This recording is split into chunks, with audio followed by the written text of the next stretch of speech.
Well, it looks like Instagram had a little oopsie. And you wanna know what that oopsie was?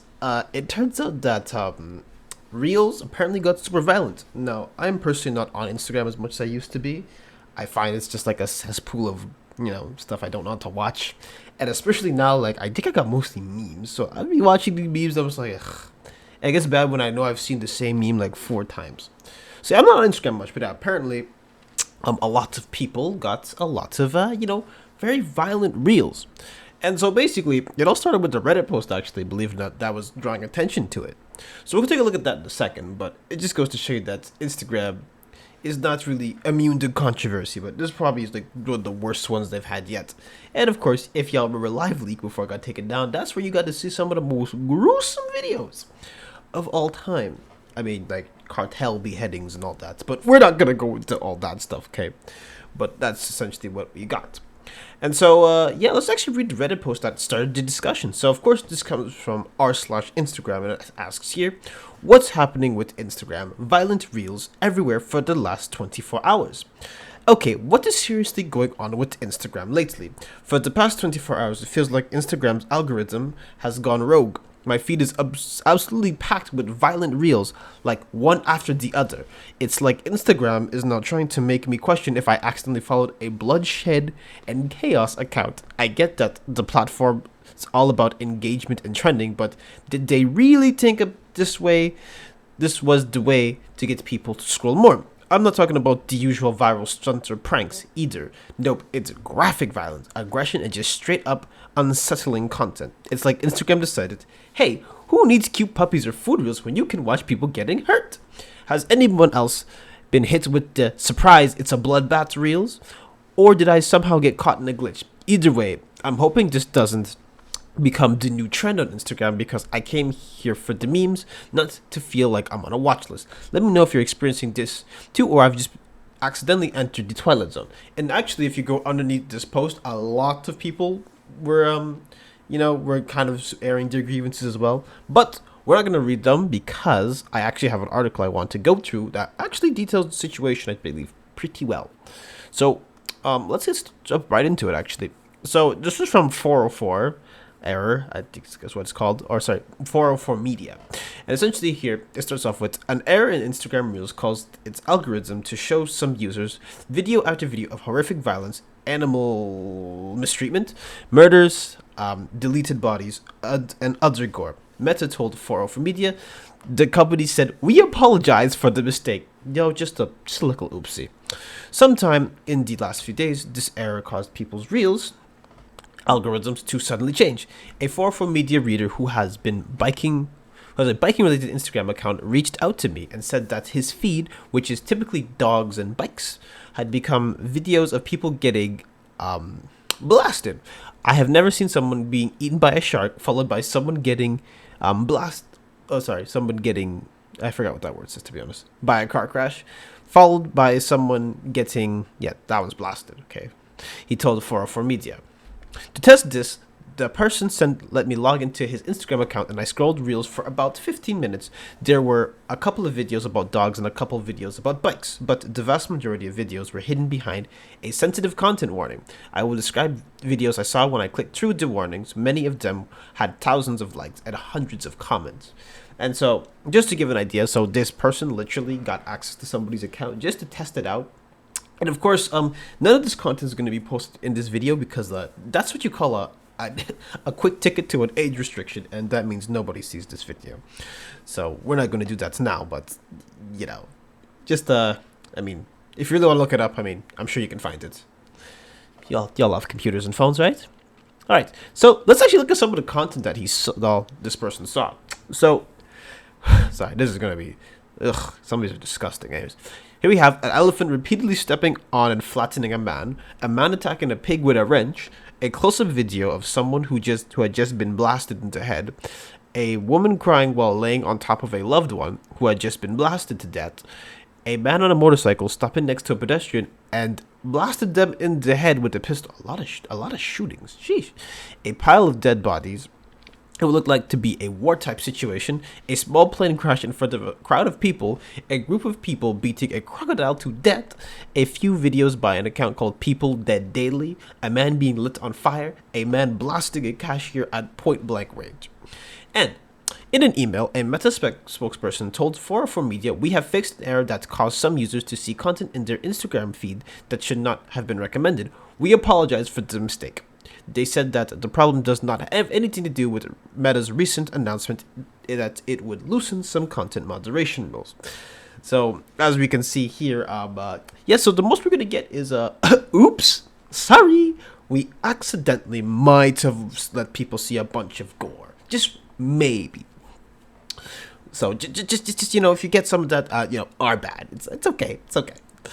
But anyways, so I was actually kind of curious about talking about how they said that their moderation rules were loosened, because I'm not entirely familiar. I believe I saw a little bit about it, but we're going to take a look at these moderation rules because, well, I'm just going to speculate for about a minute here. My speculation is that the way that that Instagram algorithm works is that, say for example, if a person watches bikes and cats or bikes and dogs, you're gonna get that. But one person might have put a little glitch in the system where it's like, okay, what if I just a bunch of accounts just output a bunch of gore and just spam it? Because mind you, okay, it's very easy to spam on these social media platforms, and then the system gets overloaded, and then a bunch of people start seeing it. So that is my personal speculation. So I don't know if that's true or not, but that's probably, at least in my opinion, the most likely outcome. But now we're going to look at Meta's actual moderation, because I'm a bit curious how it exactly works. At least, well, we're not going to get the ins and outs, but we're going to get something. So the stuff I have here is directly taken from Meta's website. So, I mean, I would say take it with a grain of salt, but what you see is what you get. And so this was actually the stuff talking about allowing more free speech on the platform and lessening moderation. And it says here, over time we have developed complex systems to manage content on our platforms, which are increasingly complicated for us to enforce. As a result, we have been over-enforcing our rules, limiting legitimate political debate and censoring too much trivial content and subjecting too many people to frustrating enforcement actions. For example, in December 2024, we removed millions of pieces of content every day. While these actions account for less than 1% of content produced every day, we think 1 to 2 out of every 10 of these actions may have been mistakes, i.e. the content may not have actually violated our policies. This does not account for actions we take to tackle large-scale adversarial spam attacks. We plan to expand our transparency, reporting to share numbers on our mistakes on a regular basis so that people can track our progress. As part of that, we'll also include more details on the mistakes we make when enforcing our spam policies. We want to undo the mission creep that has made our rules too restrictive and too prone to over-enforcement.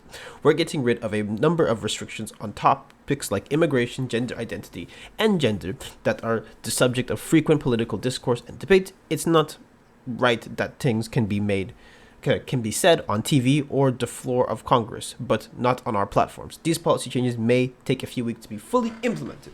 So now that we have an understanding, this is really the majority of where my speculation came from, where it's like, if you label, I don't know, a cartel beheading on immigration, maybe that was what the bug that will bypass whatever was going on. Now, I didn't see any of these videos, okay? Because, like I said, I'm not on Instagram much. But I can only assume, or maybe slightly guess. Either way, it's kind of weird that was the case. Anyways, so now we're just going to quickly look at how Meta does their moderation, because I believe that will give us some more insights on what's going on here. So we're going to go from their website here, but this was updated on January 19th, 2022 though. So this hasn't been updated in a while, but it should still be relatively relevant. That's a tongue twister. So here we have how Meta trains technology. Sometimes the meaning of a piece of content is immediately obvious to the person, but less clear to technology. To keep people safe, Meta needs to train artificial intelligence on how to detect violating posts. For example, the following content combines text and images. 2 of the images are good-natured. The other 2 are potentially mean-spirited. So, without proper training, most AI struggles to make these distinctions. It either reads the text and determines the literal meaning of the words, or it looks at the image to determine the general meaning of the photo's subject. People, on the other hand, instinctively pair the text and image together to understand the content. One way we address this by training our technology to first look at all the components of a post, only then to determine the true meaning. This can go a long way to helping AI more accurately detect what a person sees when viewing the same post. We also use a system that guides AI to learn directly from millions of current pieces of content and help pick training that reflects our goals. This is different from typical AI systems that rely on fixed data for training. Using this method helps us better protect people from hate speech and content that incites violence. That aged well. We still have work to do, but this training will help our technology continue to improve and better understand the true meaning of multimodal content. So basically, from what we're understanding here, it's just you're basically training the AI to recognize certain aspects about like a photo. So say you have like a fox, a fox just sitting. It's gonna go to thousands of data of looking at foxes, and it's gonna look at foxes' different actions and then compare it, I believe is what it's saying right here. So yeah, that's basically what machine learning is at its core. And then now we have content review. So when we use technology and when we use human review. So now this is the interesting part, by the way, because keep in mind that there's so many posts, like probably I don't even say a day, every second there's so many posts. You can only have so many humans reviewing so much content. Hence why, like I said, perhaps, gory content got flooded into the algorithm and you could only have so many people reviewing so much stuff at the same time, and the AI probably got overwhelmed too. So, but anyways, content review and yeah. So let's actually take a look at what happens, and I'm just going to take some key points here. And it says here, in those instances where our technology misses something or needs more input, we rely on thousands of reviewers around the world to enforce our community standards. As potential content violations get routed to review teams, each reviewer is assigned a queue of posts to individually evaluate. Sometimes this review means simply looking at the post to determine whether it goes against our policies, such as an image containing adult nudity, in instances when our technology didn't detect it first. In other cases, context is key. For example, our technology might be unsure whether a post contains bullying, a policy area that requires extra context and nuance because it often reflects the nature of personal relationships. In this case, we'll send the post to review teams that have the right subject matter and language expertise for further review. If necessary, they can also escalate it to subject matter experts on the global operations or content policy teams. So it's basically your standard procedure. Your machine flags something, and then you're just going to take a look at it. And that's where we are at. But anyways, so the question is that how exactly did it end up getting as big as it did, and how come it's only a little oopsie? So unless I see some source code or something a bit more, other than an oopsie, we made a mistake, I'm not entirely sure what to think about this. But there is something I do want to point out. So really when it comes down to social media, and it's something that's been extensively documented, I mean, even just what I have here where I was looking up just some quick articles or some quick research about like how it affects, decision making and information. Like as early as like 2013, I was finding that people were writing about this stuff because when it comes down to social media, I feel like people don't really value how much power it really has. People know about it but don't understand it. Because think about this, right? Imagine you have a platform that is, exclusively political, but left or right leaning. People who are going to visit are going to take in a lot of left or right leaning takes, and that can actually eventually turn them into thinking into that ideology. Hence why echo chambers exist, because you might hear one thing that resonates with you and then you get it over and over and over again. And especially now when we have so much like spam, and if you don't have an ad block, it's a bit tough, isn't it? And then adding more onto that, you have people trying to push stuff onto you. It gets more and more and more and more, tough to manage. And that's why I personally don't stay on social media very long. Even when I look up topics, I'm like, I eventually have to get off because I'm going to get spam with stuff. Literally, I was on Twitter today, looking for something, and then it's just all about like Trump, and I'm just like, I'm gonna turn this off for today because I don't need to see this. So it's just, but yeah, no. So, anyways, spiel aside, big tech needs to, I don't want to say do better, but I think we need to have some more mandates on big tech, and they need to fix their moderation because straight up gore is kind of insane to me. Like, and people need to understand, like, as much as ideally, like, a totally free speech environment sounds great, you do need some moderation. So moderation is very important. So I do hope that they take it more seriously, but my expectations are below zero. I don't even know what to say about that. But anyways, that's enough me talking. But anyways, yeah, if you enjoyed this topic and you have your own opinions about this, leave a like, comment, and subscribe, and share your opinions down in the description below. I really want to hear about what other people have to say about this. But yeah, that's it today. See ya.